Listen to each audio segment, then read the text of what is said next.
Hello hello বন্ধু, সবাইকে অসংখ্য অসংখ্য মন থেকে ভালোবাসা। তো সকালবেলা আমরা ঘুরতে বেরিয়েছিলাম একটু অপূর্ব প্রাকৃতিক পরিবেশে এক্সারসাইজ করার জন্য। তো এসে দেখি হঠাৎ গাছের মাথায় এক কাকা উঠে পড়েছে রস পাওয়ার জন্য। দেখতেই পাচ্ছ অসংখ্য তাল হয়েছে, তালের রস পাচ্ছে কাকা। তো আমরা আর কি করা, তাল গাছের কাছেই দাঁড়িয়ে দাঁড়িয়ে ভিডিও করছিলাম আর অপূর্ব পরিবেশ থেকে নানান দিকে দেখছিলাম।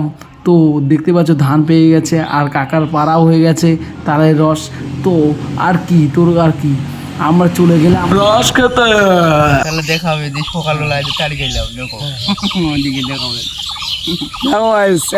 আমরা নেশা করে গেছি, সকালবেলা ঘুরতে এসে তারি খাচ্ছি। তো তারিখে খেতে চাও লাইক কমেন্ট করো, আর কারা কারা খেতে পছন্দ করো তারাও লাইক কমেন্ট শেয়ার করে দাও, ঠিক আছে? দেখো সকালবেলা বাসি পেটে তারি খাচ্ছি, আশা করি তোমরা লোভ দিও না আর আমারও যাতে পেট খারাপ না হয়, ঠিক আছে? বাধ্য না করো। হ্যাঁ সকালে ভালো তারিটা পাবে, সকালে ঠান্ডা থাকবে আর গ্লাস করে। হ্যাঁ চলবে।